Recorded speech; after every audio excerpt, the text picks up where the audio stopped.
Alrighty, welcome to the 152nd edition of the MMA Circus here live on YouTube and on BloodyElbow.com. My name is Nick Baldwin. He is Andrew, the Clown Kid Lawrence, and as always, we are your hosts for today. Andrew, how are you? I'm doing all right. Weather's a little chillier than I'd want it right now, but if there was a Winnipegger in New York City right now, they'd be on a holiday. It'd be a lovely tropical holiday. It is actually very warm in Winnipeg right now. Okay, let's break them out. Let's get the converters out. Obviously, take what I say with a giant grain of salt. You're like, it's only -2 Celsius. What's the temperature in Celsius out today? It's -5. -5, and you think that's good? Well, it's probably down a little bit from what it was this afternoon, just because it is 7 o'clock now. It is dark outside. It was sunny today, and with the sun shining, the snow was melting. So it probably was right around 0. So that's 32 Fahrenheit. So, I mean, that's warm. Yeah, I guess you're just broken at this point, huh? Like, when I said it's crappy weather, it's like 55 out right now. Oh my God. Yeah, so that's what, like 13 degrees Celsius. On what planet in Brooklyn, New York in February was that crappy weather? I don't know. It's just like kind of wet and, whatever. I want the sun to be, the sun was shining and it was like 70 degrees a couple days ago. That's why. Right now it's 47. And of course that's overnight. It's nighttime now, so it's cooler.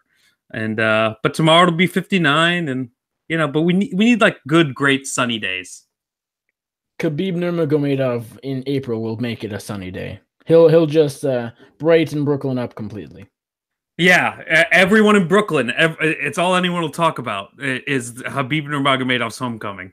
It's outrageous, this like notion that there's all these Russian people in Brooklyn that are like hammering to see Khabib Nurmagomedov. Yeah, I don't know why Ariel. I don't know why Ariel Hawani keeps saying it. And like he speaks it as if it's like this concrete truth.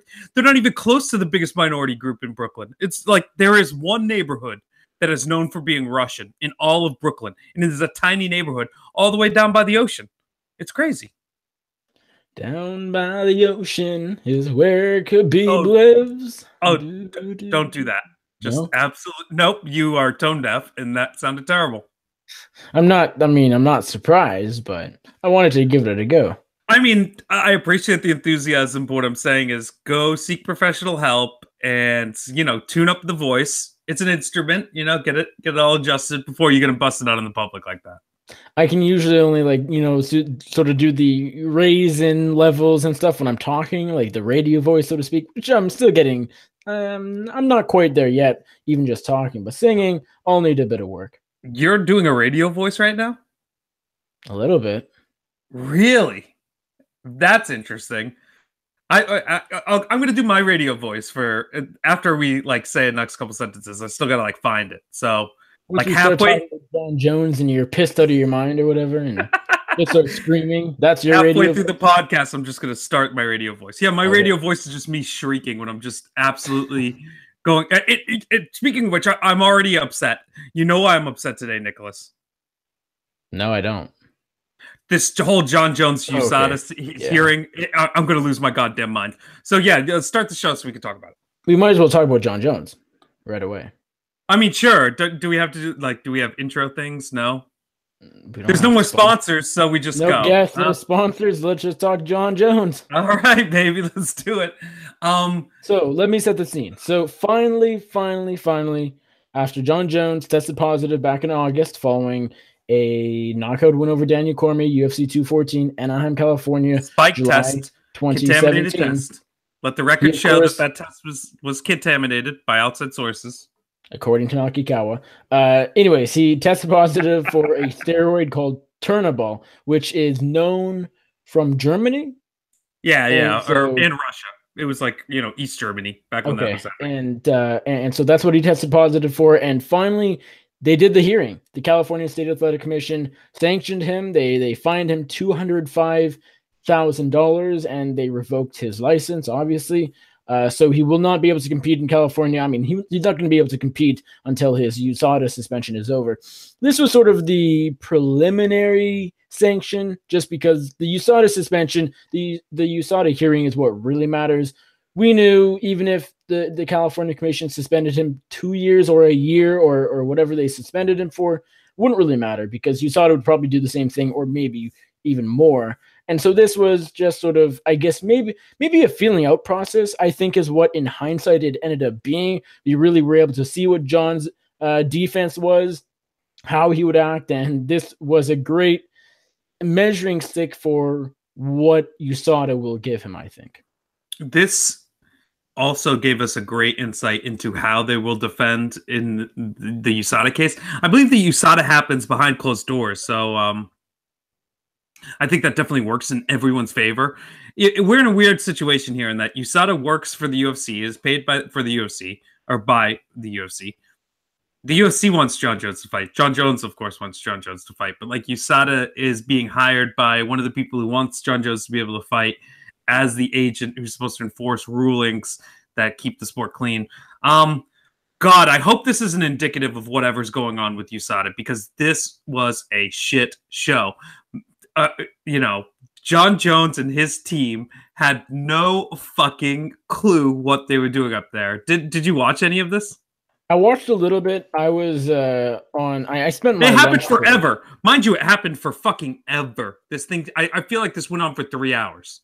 Well, it started on my lunch break. Like my lunch break starts at noon. It started noon my time, Central Time. And so I watched about off and on 35 minutes of it. Then I didn't have to go back to class right away, but I figured, okay, this is still going to go on for quite a while. I know how these things go. I think they said at the very beginning it would last like an hour or less, and that's what their goal was. And obviously they were completely off. And so I figured, okay, they're still like introducing themselves basically. I'm not going to watch the rest of this.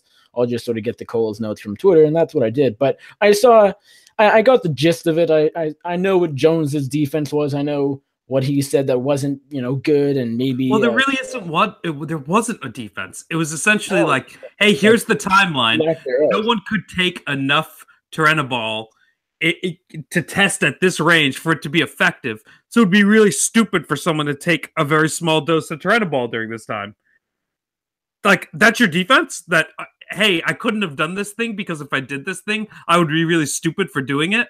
Like, yeah, okay, that doesn't mean shit. At some point, someone says, like, you're switching back and forth between science and conjecture.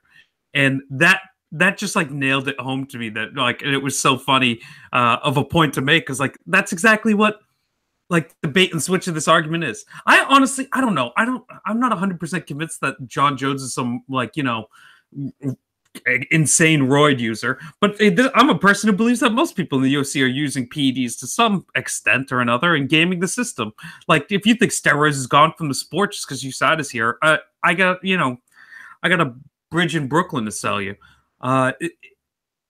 So take my opinion with a grain of salt, but I really think that Jon Jones, I guess maybe I'm clouded by the idea that I really just want to see him fight again, but I really don't think that Jon Jones deserves to be, like, indefinitely suspended or losing 2 and 3 years of his career. I would love to see him get a 1.5 year suspension. Just let's wrap this up. Let's get him back in the cage against Brock Lesnar as soon as possible.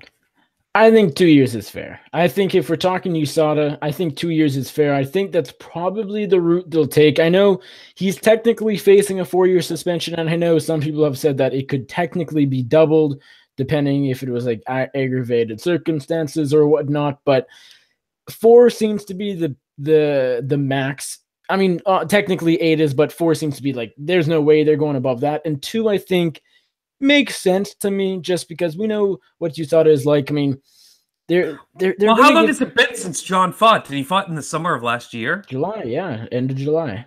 Okay, so I could tolerate that if we find out 2 years isn't bad at all. We just have to wait another year. August 2019.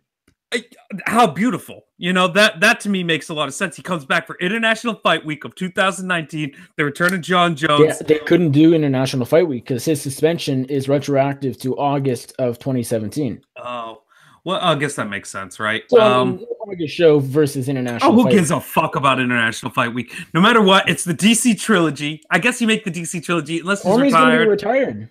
Yeah, I'm sure. I'm sure he's definitely going to want to walk away or take one last fight that pays him fucking a cool $3-4 million. You know what? I don't know if he'd be so into it. After 2 straight losses, how confident is he going in? Yes, it'd be a big payday. It's all about the payday. That's all it is. Every other fight is a big payday at this point. He's going to make a lot of money to fight Stipe. No, not even close to the money he makes fighting Jon Jones. Is Stipe a draw? Is Stipe a draw? No. Has Stipe ever been involved in a pay-per-view that did over $500,000? Because Jon Jones has been involved in multiple of those. Yeah. I mean, I think Cormier is a smart person. And I don't know. And that rivalry has done very well. Jon Jones DC, people like it. And you have a reason to do it because the second one got overturned to a no contest, despite the fact that really Jon Jones knocked you the fuck out. The thing is, Daniel Cormier is a smart person, and he would have to extend his plans for retirement, first off, to meet Jon Jones's needs, because he'd be suspended by the time Cormier is planning to retire as of this second. It's crazy to me that you think that you've watched MMA and that you think that Daniel Cormier would not come back after retirement to take a huge money fight. After everything you've seen from mixed martial arts fighters and their behavior in retirement. You don't believe that Daniel Cormier would come back for a trilogy against Jon? Well, I think almost any other fighter would, but something about DC just strikes me. He's not going to do it. Like, why do it? He's higher above Jon Jones at this point because he's not, destroying himself outside the cage. And so this is all hilarious to me, dude. Come on. Fine. You can't believe that is the nonsense story that's told. That's the kayfabe.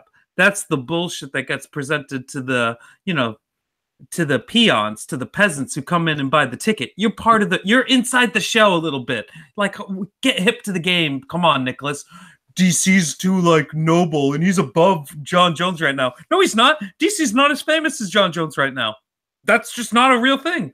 So no, that's not going to happen.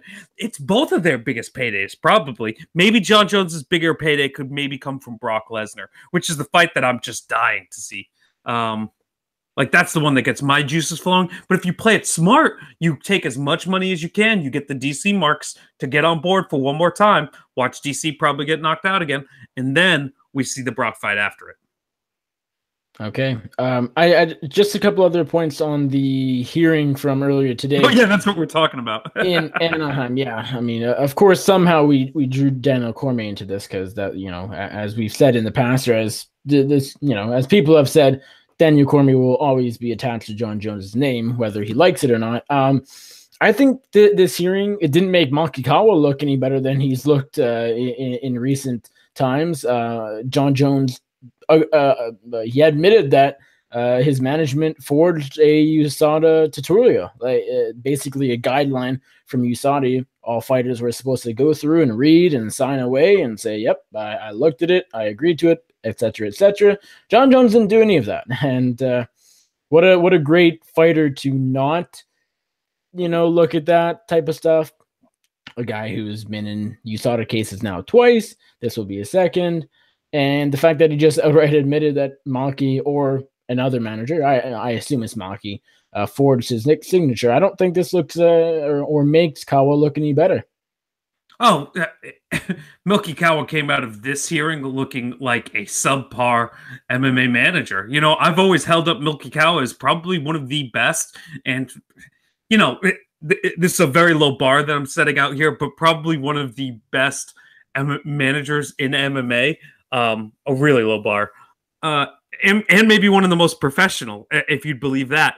He kind of looked like he was out to fucking lunch on this one. I don't know if he's more focused on his NFL prospects and his NFL managing career, because there's clearly more money in that than there is in this MMA game. But there's just a lot of question marks about their defense, about how this is all put together. over how coached Jon Jones was, meaning not at all, and he needed to be coached a lot. The idea that you were just going to send your fighter in there without like giving him express instructions on you say stuff like this, admit stuff like this, avoid talking about these subjects. Like Jon, in some tangent, he just elected to go on, like admits to like tons of wrongdoing at some point in the hearing. And you're like, what the fuck are you talking about? Did anyone sit you down before this and go, hey guys, like this is how we have to play it?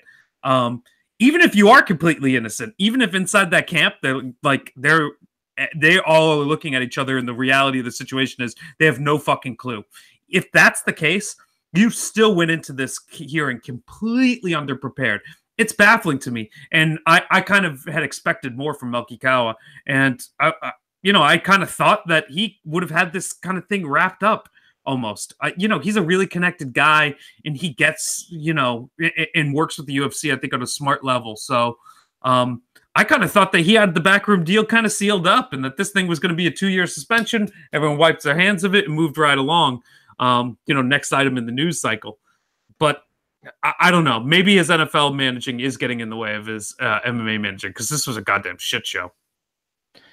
I just sort of look at this and think, why did they keep on delaying? Like, obviously, usually when you would delay this type of hearing, it's your lawyer saying, hey, we still need to prepare some more. We need to come up with a better... Yeah, if this was your defense, it should have been the first hearing. You should have never delayed, because this looks like some rush dumb shit. Yeah, and just if they had done it right away, then it still doesn't look good, but it takes away the idea that, okay, like we wouldn't have been talking about this very second.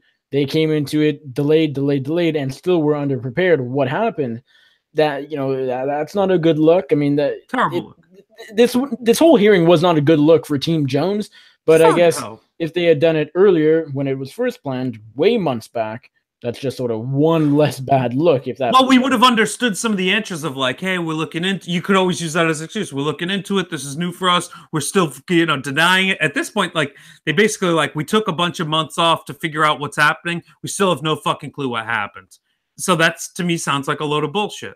Yeah, I mean, especially when they get 17, I think it was, supplements tested, and then he admits to taking 5 other substances in this hearing that they go, and you didn't disclose that on the USADA form or in any of your paperwork. And he's like, yeah, but they're healthy things to take. And they're like, and you didn't get these ones tested for, contaminants. And they're just like, what the, like, oh, it was just like such classic stupidity. There's no one in charge of the Jon Jones career, I think, right now. It may be the case that Jon Jones right now, like after this whole thing, that people wash their hands of him. And sure, like Milky's like, yeah, I'm here, I'm supporting you, I'm your manager, da-da-da. But he's looking for greener pastures. Maybe that's the case. Maybe I'm just talking to my ass and I don't know what the fuck I'm talking about. I think you're kind of onto something. I don't think everyone just stands up and leaves Jon Jones, because at the end of the day, he's worth a lot of money. And when he fights, he's making all the people around him a lot of money. And so they have to struggle so much. They need to go through like a USADA hearing a year, but it might be worth it. Oh, I would sit down at a USADA hearing 3 times a year if I got 2 or 3 points of Jon Jones's earnings. Give me ching ching, hook me up. Give me 0.5% of everything Jon Jones makes for the rest of his career. I will sit next to him at every single commission hearing that he has about every failed steroid test, and I will tell him when to stop speaking, and it'll be worth the payments he makes to me. He needed Lucas Middlebrook as his attorney for this one. Yo, if Jon Jones was just being real with it and going fifth the whole time, I would have respected it a lot more than the shit I saw on display. Not just about respect, but it's about not saying stupid things. I mean, at the end of the day, he incriminated himself. He made his situation actively worse as it went on. No, it was amazing. Really did. It's really, at the end of the day, this just made me more confident he'll get at least 2 years from USADA, because they have so much to go off from this hearing. I think everyone's been taken care of in the back doors and all these channels. So like the 2-year suspension, I think, is just locked in, because I know this business. You don't take major stars off the chessboard for their entire career just because of drug testing. Like, don't be so naive, people. Come on. And I saw a tweet from Loretta Hunt just about half an hour ago. So I'm ripping off her a little bit, but at the end of the day, This just more so confirmed Jon Jones just is not an intelligent person. Yeah, not saying we didn't know that already, but this just extended. You know what's funny? It like at some point in the hearing, they're talking about him as if it's like a child custody hearing. They're like, and no one's looking after him. Like, who's looking after this part of his career? Like, what's the like? They are admonishing like the team around him. Like, I'm like, this dude's like a 30-year-old man. Like, what the fuck are we talking about? This isn't a 22-year-old kid. It's crazy. It's kind of the Jon Jones story, you know. Someone needs to take care of him. Someone needs to be his driver. Someone needs to tell him not to say this, not to do that. Yeah. We have to babysit him because he's the greatest fighter of all time. And we all just want to see that happen. So God damn it, get a community around that motherfucker. And if he wants to blow coke with Brazilian strippers and party, let's stop fucking with the dude's shit. Well, yeah, I guess if he wants to do that, just stop fighting. I don't know. Yeah. No. I don't know. I think he should be able to blow coke with Brazilian strippers and fight people. There's been plenty of championship boxers or plenty of championship fighters in both boxing and MMA that have done coke and banged Brazilian prostitutes while being champion. So that, in fact, is more likely to make you a champion, I think. Proven by Jon Jones. Not the specifics, but the whole idea that do bad stuff, be world champion. I don't know. I'd even go with the specifics. If I had to gamble on if Jon Jones had ever done coke before, I would say definitely betting he did coke before. If I'd ever had to, that's we know that. Yeah, but and then if someone would also be like, and bang Brazilian prostitutes, I'd be like, yeah, I'm gonna go with yes. I'm gonna guess yeah. I'm not as confident as the coke thing. I'll give you that. There's a little bit of, you know, they might have been a different nationality of prostitute. But we know. I mean, he tested positive for cocaine. Who knows? Could have slipped him a Mickey. Who knows? Could have been stories, you know? Who knows? That's the whole story of Jon Jones, the whole story of the UFC, the whole story of just so much nowadays. Who knows? No one knows. Well, is that we live in a certain universe? Yeah, we're done with Johnny Bones. What do you want to talk about? You want to talk about the card that happened? We'll go back to last Saturday. We'll fly down to the fairly warm Orlando, Florida, that hosted UFC on Fox 28 this past Saturday. Josh Emmett versus Jeremy Stephens, featherweight main event. Jeremy Stephens, of course, pulling off the second round knockout win. Very impressive performance. Josh Emmett did not look bad. He knocked Stephens down in the first round. Ultimately was doing pretty well. You could have argued he was winning the fight leading up to the knockout punch from Stephens, or punches, I should say, and elbows. But the biggest talking point coming out of this is the illegal strikes he had coming out of this. Jeremy Stephens, of course, it seems like he landed an illegal knee as Emmett was hurt, and although we'll talk about it, I'm not even going to start to give my opinion yet. I'll just set the scene. And then it was a couple of maybe elbows to the back of the head. That's sort of a bit more debatable than the knee, although the knee seems to be... Everything's debatable. Everything's debatable. I think the knee is a bit more clear. Okay, so first, give me your thoughts on the performance. What did you make of the win, the knockout, the fight before, everything? Nothing about the finish that I think takes away from the fact that Jeremy Stephens was going to beat the fuck out of Josh Emmett, and he proceeded to beat the fuck out of Josh Emmett. You know, that finishing sequence that puts out Josh Emmett's lights is a punch that happens after that knee, and it is vicious and connects, and it breaks Josh Emmett's face. The knee didn't break his face. Nothing broke his face but that goddamn fist that Jeremy Stephens threw. You know, for me, I don't give a fuck about the rules. I really don't. I've always thought there was really no rules in MMA, and that we've just kind of lied to everybody so that we were allowed to do this sport. This is no holds barred. This is craziness. This, you know, the rules in MMA that I uphold are no biting, no eye gouging, no fish hooking, and no kicking dudes in the dick. Those are the original rules of no holds bar. So you want to say knees? Oh, the knee to the opponent. Oh, he was coming up. Oh, he was on his knees. Oh, he's on. First of all, why are you on your knees? You're in a fight. Someone put you on your fucking knees, right? So yeah, you're at a disadvantage because you were fighting less good than the dude who's beating you up. That's why that's happening. Don't be on your knees in a fight. It's a stupid place to be. Oh, you got elbowed in the back of the head. Why are you showing a dude the back of your head? You're in the middle of a fight. That's not a thing you do in the middle of a fight. Out in the streets, I elbow you in the back of the head. Ain't no one going, hey, time out, you don't know how to do that. No, it's a fight, man. This is a fight. I don't give a fuck. Were the elbows to the back of the head illegal? I don't give a fuck. Should this be overturned as a no contest? Absolutely fucking not. This is fighting. This is a brutal shit. I don't want to hear any of this nonsense about this person and we should need a rematch and all this. Dude, Josh Emmett, you got fucked up. It happens. This is fighting. This is the hurt business. I first of all applaud you. You're a much better fighter than I ever thought you were when you came into the UFC.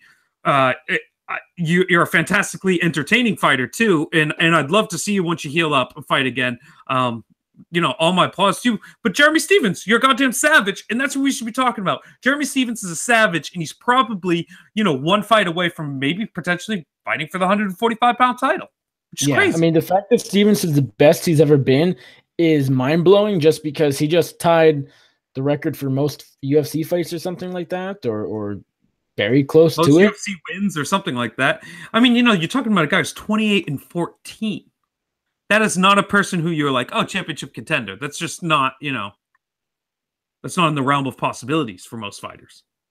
No, I mean, his whole, what you see on the outside is deceiving when you're looking, okay, he has 14 losses, has done this, and this. I mean, he doesn't look like a top contender, but he really is. Okay, so my take on the controversy is that, the legal knee did happen. It's not something that didn't happen. So don't say it wasn't illegal. It was. How impactful do you think it was to the finish of the fight? Well, I was getting to that. I think there was zero impact. I think you don't land the knee, nothing changes. He still wins by second round knockout. He hurt Emmett badly well before that, seconds before that. And the legal knee grazed him. I'm not going to go back and watch, but every time I did, I still struggled to see when it grazed him on the way up. I saw when it touched him on the way down. I think that did very little. The fact is, it's still technically illegal because Emmett was a grounded opponent and he kneed him to the head. And so it was illegal, but it didn't have a direct impact on the actual fight. What should have happened? Technically, Dan Miragliotta, the referee, should have stepped in, paused the action, look, see how Emmett was doing, and the doctors probably would have said Emmett can't continue, and then it would have been a kind of a BS no contest. So yeah, but it's a good thing that Miragliotta. But then you're relying. It could have been a DQ because then you're relying on the doctor to determine that, hey, this fight needs to be stopped from damage that wasn't inflicted by the knee. And the doctors are going to fuck this up. Everyone in MMA is incompetent. Right, but remember the Curtis Blades versus Alexei Oleinik fight? No. Where Blades got stopped with landed an illegal knee or a kick, but Oleinik had taken enough damage before where the doctor said, no, that illegal shot did not affect the fight, and Blades won by doctor stoppage TKO. I guess that might be the job of a ringside doctor, but that's a stupid job to give to a ringside doctor, in my opinion. Well, and wasn't the Mousasi Weidman thing similar? Yeah, it was very similar. That's a better example. That's an example I actually remember. Although I can't remember in that one, were Mousasi shots legal or I can't remember. I think they were legal. Okay, so then that's not really a good example because. But the ref stopped it and had the doctor come in. Right. Even though they were illegal. And then because they were illegal shots, they were like, Mousasi won it, I guess. Yeah. Yeah. There are anyway. So I think the story here is that, as you said off the top, just get rid of things like this because we don't need to have a conversation about Weidman and Mousasi. Why don't we let knees happen to a ground opponent? You know why? I mean, let's not act like it doesn't change the complexion of fighting. It changes fighting drastically. Tons of shit that we see, techniques used in MMA, we see all the time are bullshit techniques that don't really work. Because if anyone did them in a real fight, someone would throw a fucking knee on your goddamn head. All this shit that people do, this head down, like grab at a single leg shit, that don't fly when someone will just decapitate you with a swift knee to the head. So I'd like to see knees to a grounded opponent incorporated. You want to talk about it being a significant injury threat to fighters, but we have we have promotions all across the world fighting under that same rule set, and it ends fights quicker, which needs to happen in MMA. Sometimes we need to see some brutal damage and someone get kneed in the head real quick, so he doesn't take 10,000 little pepper hammer fists that are giving him subconcussive blow after subconcussive blow and taking 10 years off of him being able to speak when he, to his grandchildren. So, just another example is Dustin Poirier, Eddie Alvarez. Eddie Alvarez lands a couple of illegal knees. Poirier can't continue, no contest. These all happened within 2017. Yeah, nonsense. And my favorite. Look at the knees in that fight too. Eddie Alvarez's knees against it were super effective. That should be an effective technique. Yeah. My favorite thing about this is I didn't realize that they did this, but there's a fake Ryzen FF account that every time there's like an illegal shot, they're like, in Ryzen, we don't need to deal with that. What's an illegal knee? Have you seen this? It's really great. Of course I've seen this, man. John, you're asking me if like, something that everyone's been seeing that account. Is that Ryzen FF that's doing that? Yeah. Yeah. It's true. It's true. It's the best rule set and the best presentation in all of MMA right now is Ryzen FC, in my opinion. There's some other good promotions that do a really good job, but the show, the spectacle, I like. More and more, I'm gravitating back to the ring. I used to be a diehard all about the cage, but now I think ring's better. Because fighting against the cage is fake. All this time we see in UFC, we see like wall install, pressing a guy up against the cage because he's getting beat up and he doesn't have a fucking answer. So he's like, I'm just going to muscle this guy around. That's bullshit. Don't let that shit happen. Put it in a ring. No one can fucking do it. So I don't know. The UFC is getting cornier and cornier in some ways. And I guess I'm getting more nostalgic for my pride. In the UFC Orlando co-main event, Jessica Andrade defeated Tisha Torres by fairly clear, unanimous decision. She just bullied Torres as expected. She was able to get her down to the ground. She was able to slam her, use high altitude or I don't even know what. High altitude, definitely. John Anik always says high amplitude, man, amplitude. Yes, there you go. Well, and technically altitude, but it's not that tall. Landed some big takedowns and just was able to bust her up a little bit. She bullied her for, as I said, good performance. Pretty fun fight. I saw a couple of people. I mean, I think it was John Snowden. I mean, he said maybe the best women's fight in UFC ever. I mean, I'd have to think back. Maybe probably not. I think there's someone else saying it, but yeah, I don't think it was that good. It was a fun competitive fight, and I could see why. It showed that the women's fighting game is evolving. This is a professional fight that should have been shown on a professional stage. Contrast that to the offering that Bellator gave us in women's MMA with Heather Hardy against that boxing champ, and there's levels to this game. But ultimately, it came down to the thing it always comes down to, and that's for Jessica Andrade. Her punches matter at 155 pounds or 115 pounds. And her opponents really don't to her. So she walks through shots. What I thought was interesting about this was Tisha was playing the in and out game really good and sticking her, and they stunned her a little bit. So I think maybe someone with a little bit more zip on their punches might be able to, or someone just probably more physically larger might be able to, stop Andrade, kind of like JJ did. But yeah, ultimately, Andrade is a tank, and she's got the Wanderlei Silva in her. I hope she beats a couple more people and gets into that mix. I guess they must be lining her up to fight Thug Rose if she beats JJ. But do they do a rematch if JJ wins? They probably do a trilogy between Rose JJ if JJ wins. They really shouldn't. Like they need to. Of course they shouldn't. I hate the back-to-back trilogies. They suck. Yeah, the thing with that one, like that could be, I mean, Joanna could beat Rose in the rematch, and that really could go on to be a huge women's fight, say in 2019, if they do the trilogy. Like, look at Conor McGregor, Nate Diaz. Like, that trilogy is bigger if it happens next year than, say, Much 2 months after the second one. Of course, Nicholas, you get the space between it to let the rivalries breathe is so important. The great rivalries in UFC history, they never did back-to-back rematches. What the fuck are you talking about? They always inserted fights into them to make them spaced out a little bit more. Remember, even they had that idea between Kane and JDS. They didn't make that an instant rematch. They made everyone win again.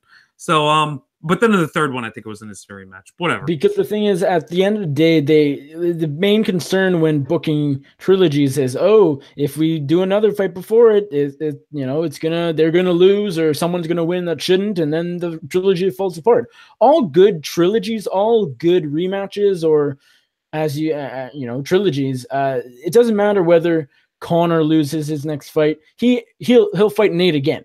And so it doesn't matter. It doesn't matter if he has the belt, if this guy's the belt, if they both lost, if one's lost and one's won. If it's a good enough rivalry fight, a great trilogy fight that's actually worth fucking doing, the audience is going to come anyway. They don't give a fuck. They want to see who's going to win out of these two dudes. That's all. It's very true. Let's talk some Sledgehammer, shall we? Oh, you want to go Sledgehammer? I call it Horse Lord. I prefer Horse Lord. I'm glad. Kind of a Lyoto Machida-esque performance, if I can channel the great Goldie. I don't know if I get that. I'm too new of a fan. Goldie, you've already forgot about Goldie. No, of course I know. He would always call things like Lyoto Machida-esque is the kicking game of da-da-da, Where he'd be like, all right. Michael Jordan-esque. Well, I remember there was the one where, what was it? Where Goldie was asking Rogan, like, is this guy as good as so-and-so in like Michael Jordan basketball? And Rogan's like, absolutely not. You're sort of crazy. But you know what I'm talking about? Yeah, that classic moment. It's in like the top 30 comparisons to a young GSP. And then he's just like, and then Joe's like, well, clearly he's not GSP. Like, let me dismiss that. Yeah, but anyway, the Horse Lord, Ilir Latifi. What a performance. What a crazy win. Ilir Latifi gets the job done over Ovin St. Preux as the underdog in this one. He tapped him out. No, didn't actually tap. Well, kind of did. Half tap out, half go to sleep because OSP did tap. The referee missed it because he was on the other side. And then OSP went to nighty-night seconds later. And Ilir Latifi rocked him with a couple lefts, I believe it was, on the feet. And after a fairly slow round, I mean, it was closer to the end of the first, and then just locked in a deep standing guillotine. What a crazy win from a guy who this is a win he needed in a way. It's not that he would risk his job or anything like that. He was coming off the win over Tyson Pedro, but this was easily by far the biggest win of his career and arguably the only good win he's had. Yeah, I guess that's right, huh? He's kind of been around the UFC now. He's not just a mystical MMA person. He's a good, legit. He had that opportunity against Ryan Bader, lost that big fight. That was his first try at the step up. Yeah. Went back, won a couple other fights. But didn't he lose last year? Maybe it was a little Ryan bit ago. Bader. Oh no, that was in 2016, wasn't it? I don't know. Yeah, that was 2016. Yeah, so we only had that one win last year. I forget against Tyson Pedro. Okay, thank you. So, so he had that step up, wins this fight, but he's still floating in this weird spot. I don't think you feed him like straight to the dogs. And of course, he's not going to fight Gusty. I would love to see him against Ozdemir, maybe Glover Teixeira. I like the Glover fight. The Glover fight makes a lot of sense, especially if you really want Latifi to get that title shot. And Latifi might be the best option as a title contender the UFC has at 205. He's new. Isn't that crazy? But you got to figure, say DC wins or loses at heavyweight. Who knows what even happens there? But like Gustafsson has to. No, he's not passing over Gustafsson and has to fight DC, and then I guess it would be. So like he's got to take another fight. Glover makes sense, I guess. Thankfully for him, Ryan Bader left, the UFC. Yeah. So that kind of clears the way for that. I think Jimmy Manoa is fighting. So those are the only people. Jan Blachowicz. God, what the fuck's going on there? Whatever. Who gives a shit? Really, it's tough. It's tough to care. Yeah, so like I guess that's all you could like. Those are the only people in the mix, right? Am I forgetting about anyone in the UFC's 205-pound division? There's nobody, so no. Jon Jones is the one you're forgetting. Patrick Durka Cummings. Let's roll him out for a. Can we get Krylov back? Can we go back to Russia and get Krylov? I still can't believe we never will see Latifi versus Krylov. Oh, we will. We better. You have a very small imagination for the power of sports. You think that all that ACB money is going to be around forever, running that weird Russian promotion? Hell no. That's some guy laundering some cocaine money, and eventually that gravy train's going to run out, and Krylov's going to be back in here fighting for the UFC for 70 and 70. That would make me happy.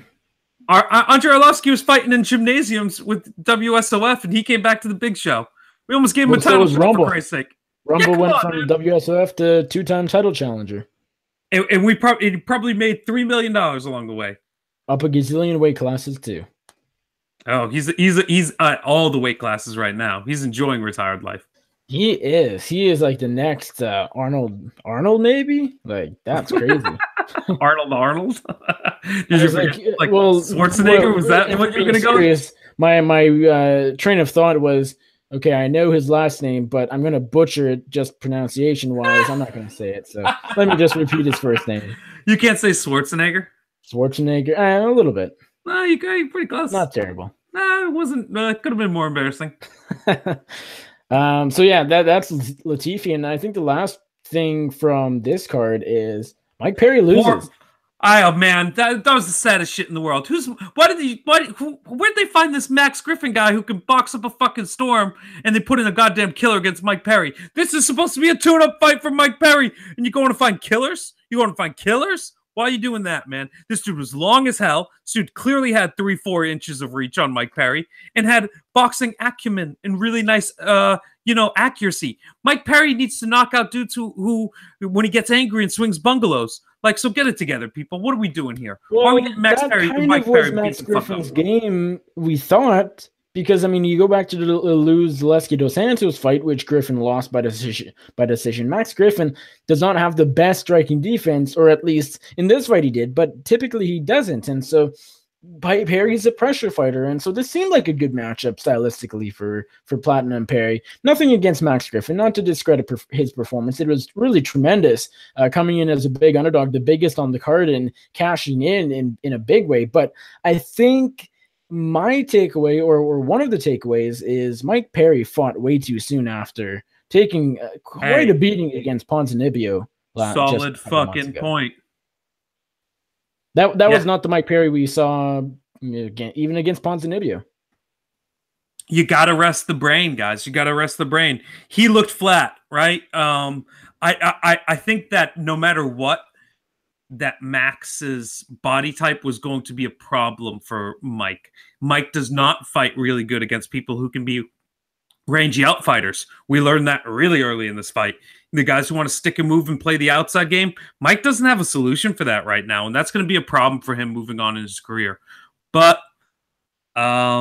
he's definitely not going to get cut by the UFC. He's a goddamn He's goddamn bottled brilliance behind the microphone. It's just everything he does is amazing.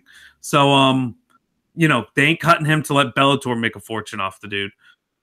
So I don't know. You got to find someone lower level than Max Griffin to fight.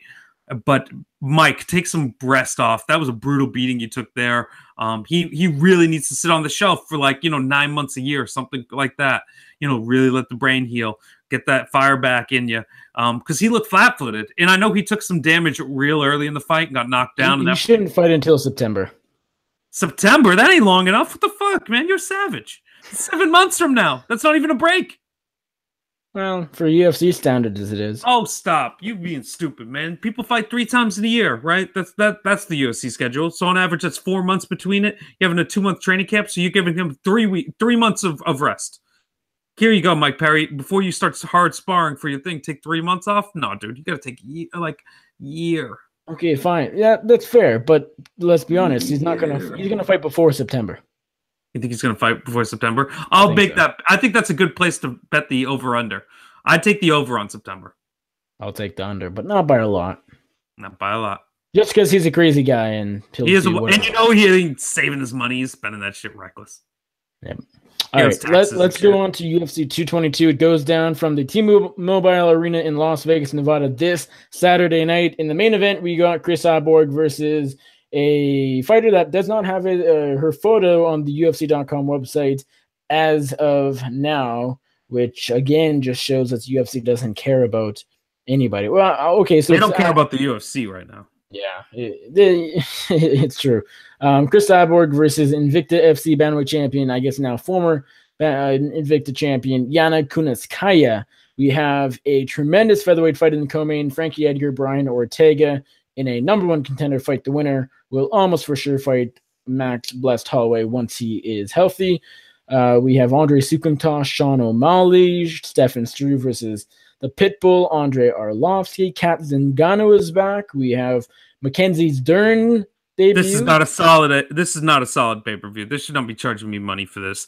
But I love Tom Rivers' own Frankie Edgar. I'm local boy. Always loved Frankie Edgar. Probably one of the most underappreciated fighters in the history of mixed martial arts and one of the most legendary careers. So, I might be kicking in for the whole thing. I might be going big spender and get not the illegal stream, but the full price ticket on the pay-per-view. I understand why a lot of people are going to not buy this one, though. Cyborg crushing someone. I used to be able to watch that on Fight Pass on Invicta. This is some shit you could watch on Invicta a couple months ago. Let's be real.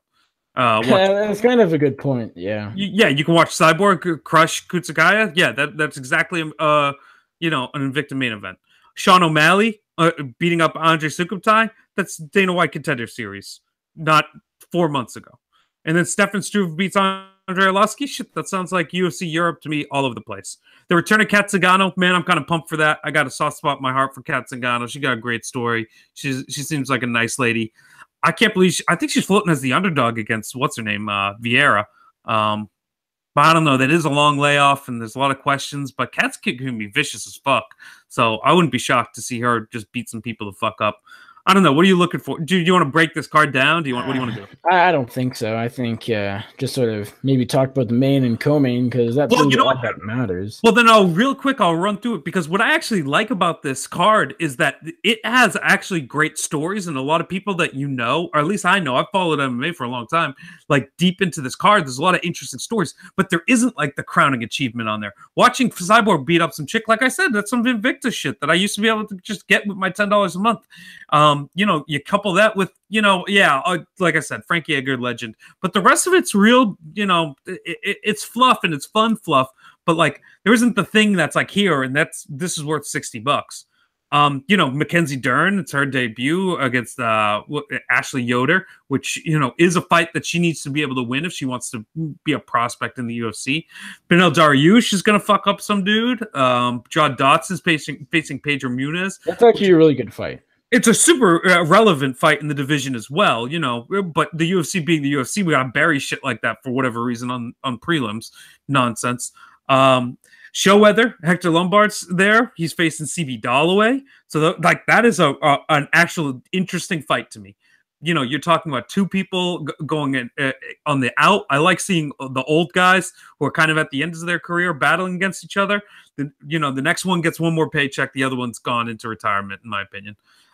Max Pyle, he's having his retirement fight against Zach Otto. The matchup is what the matchup is, but it's nice to know that it's going to be Mike Pyle's last fight, and we can see him and give him a nice send off. Return of Brian Caraway post Misha Tate depression and all that. He's fighting Cody Stamen. I think he hasn't fought. God, it might be 2 years since Brian Caraway has fought, and then Adam Milson's fighting Jordan Johnson, which it's 205 UFC, so whatever. So that kind of summed it all up. I don't know. Do I need to say anything? I don't know. I just wanted to. There is cool shit going on in like almost every fight in this card, but like overall, it just doesn't kind of like amount to anything. I think. Yeah, I will. We'll get to this in a second. I think that's sort of the whole story of the UFC. Like there's good fights, but none of it matters anymore. Well, no one's telling the story behind all the good fights. That's the thing. No one's getting the hype and infusing it with enthusiasm. I just ran down in that card, added more enthusiasm than the UFC will for this whole thing. Yeah. Paint the backstory a little bit, people. Like, I know every fighter, or not every fighter, has this incredible backstory or just story, but a lot do. And the UFC needs to talk about that in their previews. They can't just say this is a good fight. That has worked a lot of the time, and it will continue to work for a lot of people, saying, hey, Frankie Edgar versus Brian Ortega stylistically is fun. You should watch.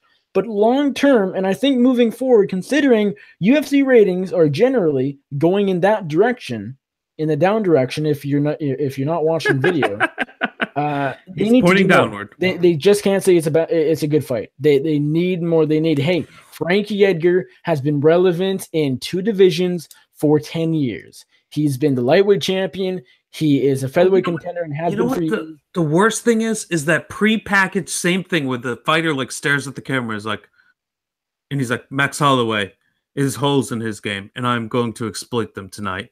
Oh, and they do that little in the black and white with the fighters. No more of that shit. Let's get video packages. Imagine if right before Mike Pyle went out, there was just like a little quick vignette package of the career of Mike Pyle. What an interesting story. The dude's literally fought for 20 years. He fought in like the backyard bars of like Louisiana and shit. He is like as original MMA as it gets. Like, his first pro fight is against Quentin Rampage Jackson. This is insane stuff. It is an awesome story to tell to someone. Make that little video package. Make it a 5-minute thing that you press play on before Mike Pyle walks out to fight Zach Otto. Brian Caraway's coming. Tell the Brian Caraway story. Talk about him getting depressed after Miesha Tate's pregnant with some other dude's baby. Well, she's just pregnant by some other dude. I don't know how to phrase that properly. But, and then why is he not? Why is he in the prelims? Like, he came off beating this dude and looked like a goddamn world beater when he beat up Aljamain Sterling. That was a fucking crackerjack fight. I remember being hyped about Brian Caraway, for fuck's sake, after that fight. Now, why has he gone away for a year? Tell that story. Boom. Hit that video package. Then the people walk out. This is what MMA fans want, and I don't know why they won't fucking cater to it. And it's just like, I feel like they know that they have a certain amount of us on a hook and a line, and we're going to buy the product and we're going to engage in it anyway. So they're like, how can we do it in the cheapest fucking way possible? But if this was a Pride card, this card would be lit as fuck. Not just the cheapest way, but the laziest way. Exactly. Saying, hey, Andre Sukumtaj, Sean O'Malley, that's a fun matchup stylistically. That's a lazy way of promoting the fight. Make a 10-minute video vignette of Sean O'Malley walking around in a fucking fluffy robe smoking L's and just saying funny shit. With Snoop Dogg. You need to get Snoop Dogg in. Yeah, get Snoop Dogg involved in the shit. And now we're talking, now that's some pay-per-view worthy shit. But anyway, I don't know. And the way to promote Struve Arlovsky, which is otherwise not a good fight. Legends fight. It's a Legends fight. Come on, man. We know what to do. If this was a fucking Risen card, this would be the dopest card in the history of the world. They would take all the same components that the UFC has and made us go, nah, I don't want to pay $60 for that. I would pay $30 for it and stay up until fucking 7 a.m. Pull the all night Japan if Risen was doing this, because it would be epic. And one of the craziest things, they're not pushing Mackenzie Dern at all. How are you not pushing Mackenzie Dern? It makes no fucking sense. Nicholas, am I taking crazy pills? What the fuck are we doing? It's insane. I don't want to keep just harping on this and how the mismanagement of the UFC, but I feel like in some weird way the UFC is in a death spiral. They are. They really are. They really and truly are.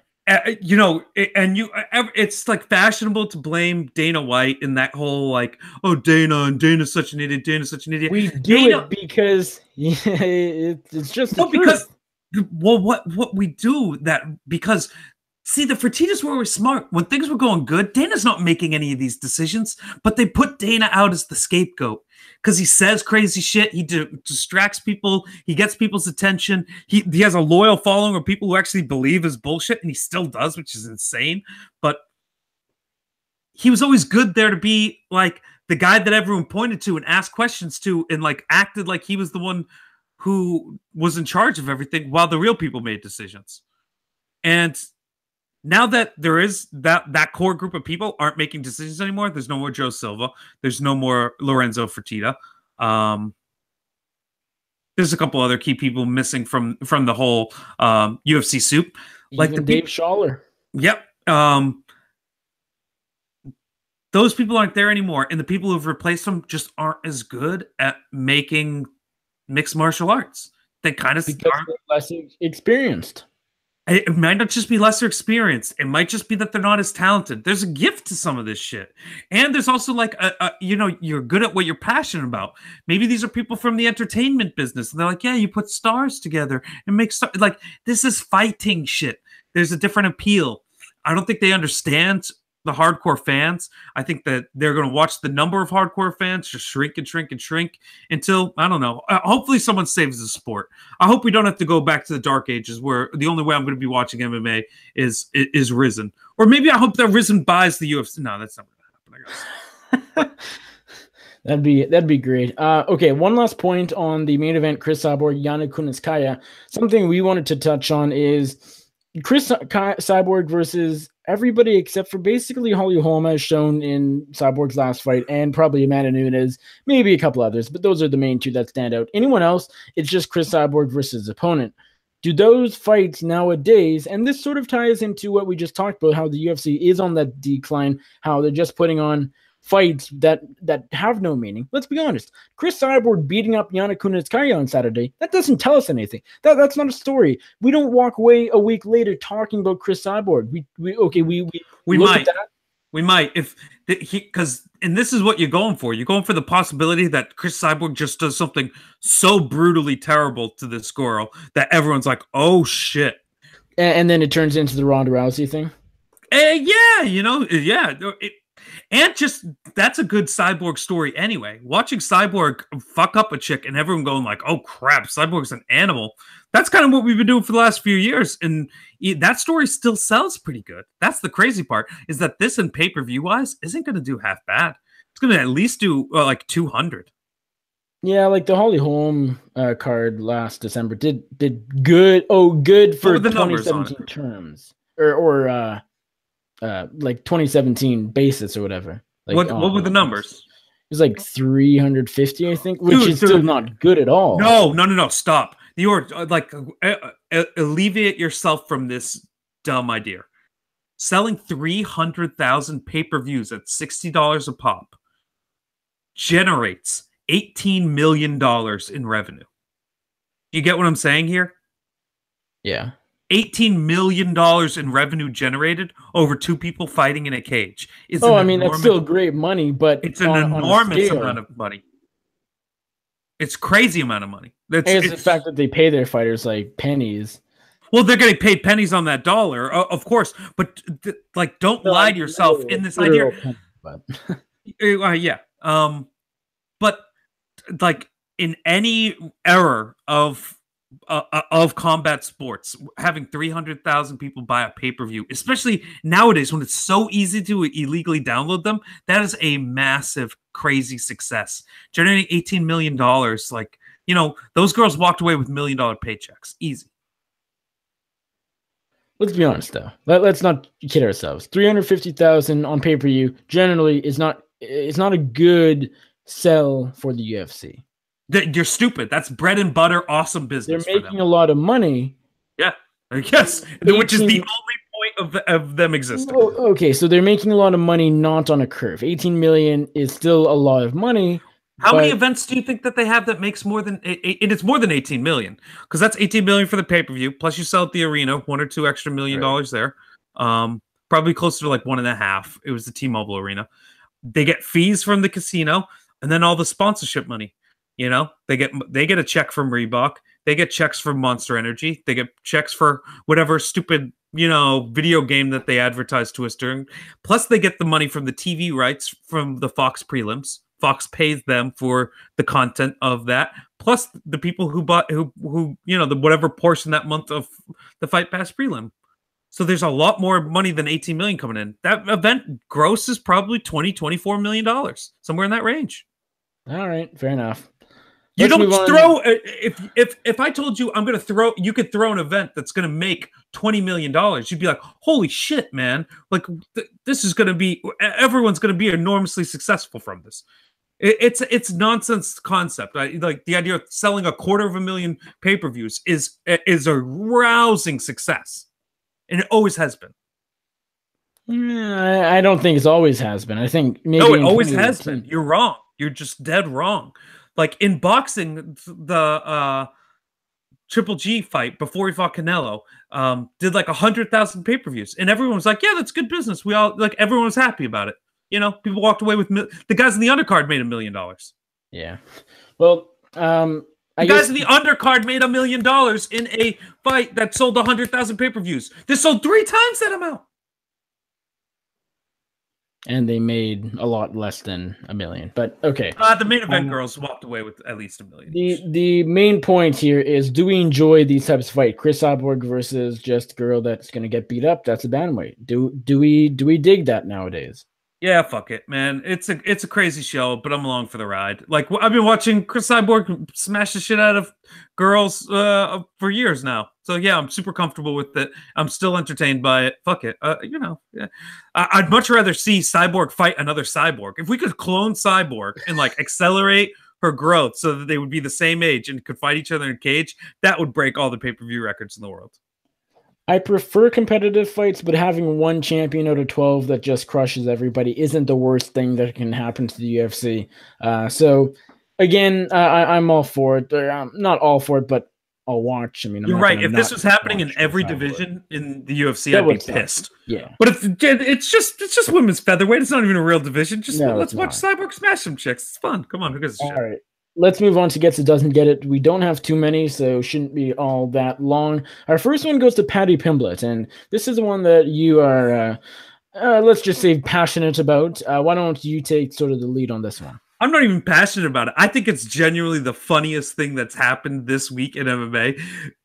Paddy Pimblett goes on the MMA Hour and literally reveals to the world that he spent money to hire his own money to hire a private investigator to hunt down some internet troll that was bullying him. This is a grown man who's a professional fighter, a supposed tough individual, a man whose accomplishments, you know, in profession is made on knocking another man unconscious, was so upset by an internet troll that he spent money to have him outed or discovered. The most hilarious part is when this kid is outed, it ends up being just that. He's some 19-year-old kid. So you're like, oh, some 19-year-old kid was talking trash to you on the internet and you got so upset you had to find out where he lived? Like, what a loser move, Paddy Pimblett. You, my good friend, do not get it. Your behavior like that is the exact opposite of everything that we look for in a prize fighter. We want people who are larger than life and like tough figures. It's such a mentally weak move. It's so baffling. What do you think about this whole thing? Am I blowing this out of proportion? Or is just like so not what you want to hear from your favorite fighter that they're like, yeah, I got a private investigator to look after this guy because he was being mean to me on Twitter. Like, what the fuck is this?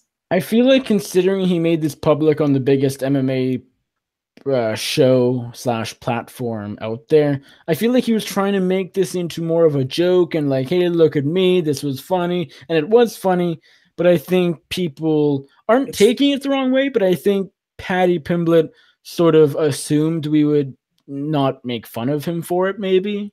I think I think he thought for some dumb reason he's like, this is what we, because he said something. He's like, we don't stand for bullying, and this kid's a bully, and or I'm not doing his accent right. He has the worst accent in the world. I can hardly understand what the guy's saying sometimes. But you know, it's like we got to take a stance against these guys who are being bullies, and he's just a bully, and it's like, no, he's just a stupid ass 19-year-old kid being a twat. You just block him on Twitter and move the hell on. It was actually me. That would have been awesome if it was you. I would done the show every week. Yeah, I would have actually showed up more often if that was your troll. Yeah. But I don't even like trolls. I think troll humor is stupid. But like, how stupid are you that you're acting like a cornball, Paddy Pimblett? That's all I'm saying. Yep, Paddy Pimblett. Sorry, but you do not get it, sir. Next one, Bellator for booking Michael Venom Page against David Rickles. Okay, I'm gonna go gets it begrudgingly because thank you for at least putting MVP against a person whose name I can recognize. Actually, I knew Cyborg, but everyone else MVP's fought. I have no fucking clue who they are. Anyway, The real disappointment is here. We wanted to see MVP against goddamn Paul Daly. And now Paul Daly's beefing with Bellator and all this shit, so it looks like it's not going to end up happening. But, you know, God damn it. I really wish that we had been able to see that Venom Page against Daly fight. Yeah, I kind of thought you were going to go doesn't get it. So I'm don't get it. You're going doesn't get it? No, I'm going gets it too. So that's why I was hoping you were going doesn't get it. I'm sort of in the same boat. Like, I really want the MVP Daly fight. I think actually less than most people, but it's still a fun fight. Still a big step up for MVP. It's the only fight that I want to see in Bellator right now. I'm not going to go nearly that far, but name another fight that you are interested, like that you right now off the cuff of your head, you're like, that's the fight that Bellator needs to make for me. Patricio Pitbull versus Michael Chandler. Oh, well, I'd much rather see MVP against Paul Daly. Well, that's a good one. So there's two of them. Fedor versus Chael Sonnen, am I right? God. Yeah. Facepalm. Okay, so yeah, MVP. And the fight to make is Fedor Mir. Like, come on, guys. Like, let's get it together. Like, fucking they did make that fight. So I have to do everything. They made Fedor Mir. Oh yeah, that's happening? Of course. That's the next round? Oh, good. Okay. Jesus Christ. I was going to say, like, do they not know anything about the only fight you want to see in Bellator because you don't know anything going on in Bellator. You don't know all the champions. Oh, yeah. Or McDonald versus Andrei Koreshkov is another one I want to see. Oh, my God, yes. That is such a good point. See, all of these fights. There's 3. Okay, well, hold on. We named 4 fights, dude. Vadim Nemkov versus anybody at 205? Stop it. He's a Risen guy. You can't disrespect him. Exactly. So why isn't he fighting in Risen? Yeah, that's a mistake. Anyways, Bellator gets it for booking MVP versus Rickles because it is a step up, and it should be a good win for MVP. Should be maybe even a stoppage because Rickles has been stopped before, but yeah, it's coming out on the fence because it's not MVP versus Daly. You know, next one is Brock Lesnar for maybe coming back. We don't know. We probably won't know for quite a while, but he might come back. Dana White put out that photo with the smiley face. You know what's happened. Does Brock Lesnar get it if he does come back to MMA? Well, it's Brock Lesnar always gets it because he's getting himself paid on a regular basis. He's the only guy who figured out this game really well. But the method of getting paid, it's at MMA or WWE. And well, he plays both of them beautifully. So I think it all works out. Who I think gets it the most is Dana White. Well, he posts that photo, keeps the interest alive. You're getting the TV rights, your TV deal. You're reminding everybody what you could bring to the table, even if you're not necessarily going to bring it to the table. They have no stars right now. They need Brock Lesnar, and they need Conor, obviously. But if Conor doesn't come back, Brock Lesnar will be a great. USADA bans Jon Jones for 5 years. They pull a gangster move. Somehow, Jon Jones gets his contract separated from the UFC and he signs with Bellator. Are they the biggest promotion in MMA? No. But if they sign Jon Jones and then in some coup d'etat sign Brock Lesnar, are they then the biggest promotion? Of the basically 4 biggest stars in the sport. Are they the biggest? They're still airing cards on tape delay, so no. But it ain't tape delayed over here on the East Coast, baby. Yes, it is. The London show, like any European shows. Oh, yeah. That is cornball, right? I don't even watch those shows. I always say, oh, I'll DVR them. But then I know about the results and going back and watching them, I'm like, nah, Bellator, fuck that, delete it. But no, realistically, you think, okay, I'll find some stream online, and then you just start doing stuff during the day. Yeah, that's a very good point. So I think Brock Lesnar, if he comes back to MMA, does not get it because he's getting up there in age. He doesn't need to take that damage. I mean, Mark Hunt was a good fight. If he keeps taking fights like that, then sure gets it. But he's getting probably more money in WWE, and he doesn't need to take nearly the same amount of damage or risk getting knocked out or whatever. So I'm going to say Brock Lesnar doesn't get it. You got to make a lot of appearances to get that paycheck, the same paycheck. I don't think it's as nice as you think. Brock Lesnar makes a lot of money when he fights the UFC. I will also want to throw out that Bellator gets it for putting together Goldie and Chael behind the mic. That is the best commentary duo in the world. I was enjoying Bellator watching those two. That it was some nostalgia. It was hilarious. It really was fantastic when Goldberg asked Chael to give him a Charlie horse. And then he did, and then Goldie made a weird sound like but So that was interesting. there's a lot of weird stuff going on, and it seemed like Goldie for a little while was like trolling. He was like clearly using UFC phrases, but like putting a slight spin on them. So a lot of fun stuff was happening in the broadcast side of that fight. Last gets it, doesn't get it. Justin Buckles announced, reportedly, according to Jim Edwards of MMA NYTT.se, Justin Buckles has left Team Alpha Male. Oh, I love that website shout out. Sorry. Okay. Yeah, this is interesting.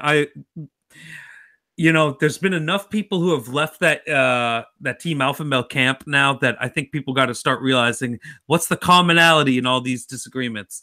And it seems like Uriah Faber don't like paying people what they're worth. That's what it seems like it is to me. Or treating them how they deserve to be treated. That's code, Nicholas. That's code in the adult world for money. You'll learn that in time. When someone says my boss isn't treating me the way I need a certain level of respect, that means they're like, I could probably make like $20,000 somewhere else. Yeah, probably. You're probably right. Oh, yeah, I'm 100% right. You're definitely right. You're definitely right. Buckles is leaving camp to get paid, and good for him. I hope he links up with TJ Dillashaw after all this. That would be the funniest thing ever. Oh my god, yes, that would be the most MMA thing ever. And they start like Team Cobra down in California somewhere. They're in SoCal, I think. I don't know where they're at, but that really would be fantastic. Oh god, make this MMA story complete, Justin Buckles. Link up with TJ. Do that, please, please, please. All right, let's move on to dumb questions. Dumb questions. First one comes from Old Man Bob Voss himself. Thank God that Branch of Power is back. It's been a while since he's asked a dumb question, so thank you so very much. We haven't been asking for him all that well, so I'll cut him some slack. True. He says, "Is Jon Jones the most MMA fighter ever?" Oh, undoubtedly. And of course, everyone understands what this question means. Like, MMA is an adjective. And if you don't understand how a thing is very MMA by its very nature, I don't know. You haven't been watching the sport long enough. Yeah, I mean, 100%. Yeah, I don't have anything. But I don't have anything funny to say. Even like Jon Jones is every walking cliche of an MMA fighter. He's an Had MMA it all, fighter. lost it all. Stripped of the championship, steroid allegations, cocaine binges. It is the only path of employment he could succeed in life. Yeah.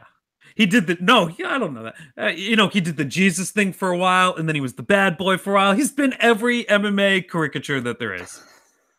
That's actually a really good point. Bob Voss also says, can Nick name one James Bond other than Daniel Craig? Can you? Don't Google it, dude. I'm watching your fucking hands. Hands are right here. Get off the Google.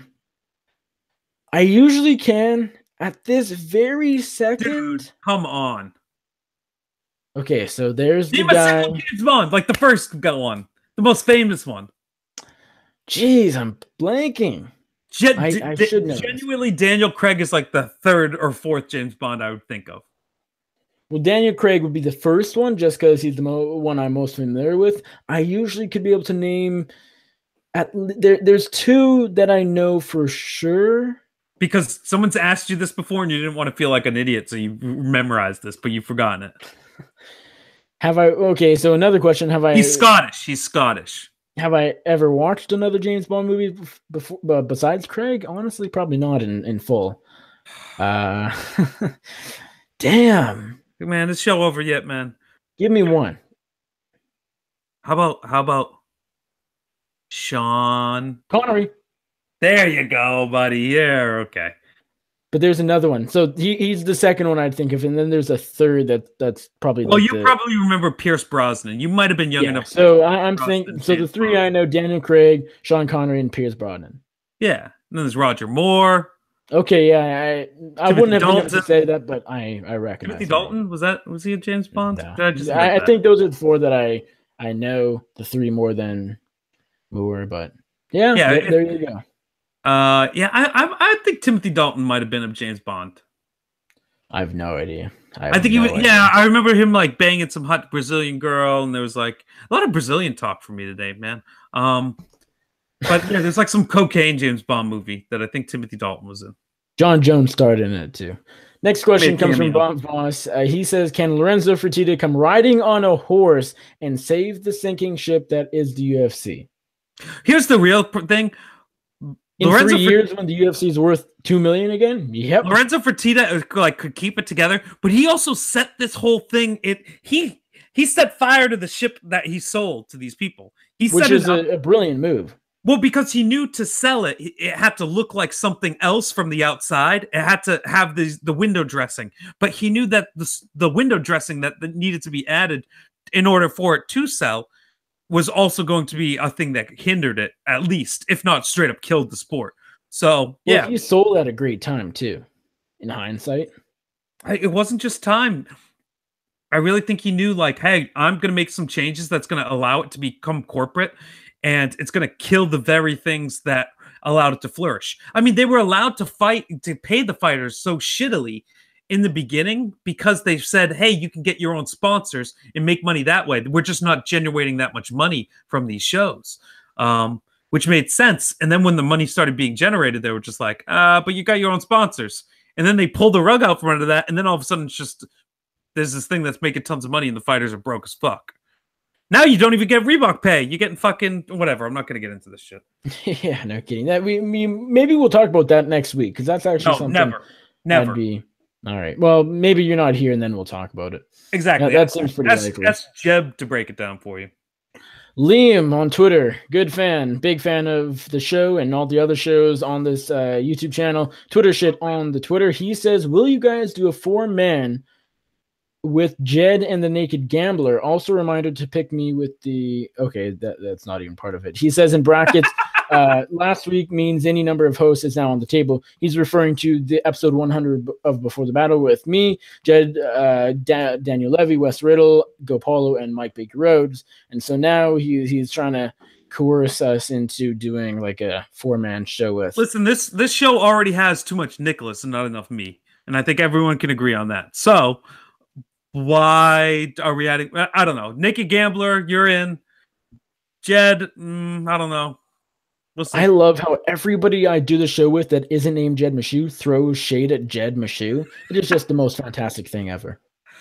I'd call it a running gimmick if it wasn't such a genuine sentiment that like no one agreed upon. We never all sat together and were like, hey, let's all like give Jed shit. We were all just instinctively knew that it was a thing that had to be done. Yeah. Okay. I think that might be it. Let me just do one. No, we're done. No, check. Say goodbye to the people. The YouTube chat, and I do not see anything else. So that's pretty much it. Anything else? I think we're good, right? Yeah, I've been good, man. Been good since you started. Yeah, could have ended this about 5 minutes in. Well, episode 152 of the MMA Circus is in the books. Thank you all so very much for watching and listening. We really appreciate it. If you're watching on YouTube live or the replay, go give us a thumbs up down there. Subscribe to my YouTube channel down there. And any feedback for the show or anything else, drop a note in the comment sections down below, and we'll definitely take a look at it and reply if it needs a reply. Check us out on iTunes, Stitcher, Pocket Cast, Google Play, SoundCloud, TuneIn, Player FM, Overcast, and Podcast Addict. You can also find us on Bloody Elbow. Thank you to Bloody Elbow for presenting this podcast each and every week. That's where you can find all of my writing. I might as well just plug some of my stuff at Nick Baldwin MMA on the Twitter. I've been doing a bunch of coverage for Project Spearhead. Ally Quint is on the board. They're now doing Bellator, so they'll be involving in UFC and Bellator.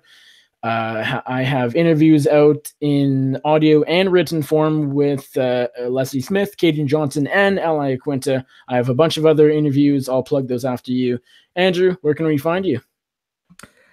MiddleEasy.com. All of your MMA news needs. Stop reading MMA Junkie. Stop reading MMA Fighting. That's not the news you need. Don't stop reading Bloody Elbow. You might want to check out Bloody Elbow on occasion. Bloody Elbow and MiddleEasy.com gives you all the news that you could ever need. Find me on Twitter. You combine that, it's the MMA Circus. It really is. This is the best of both worlds. The small parts of the audiences that overlap is the MMA Circus right here.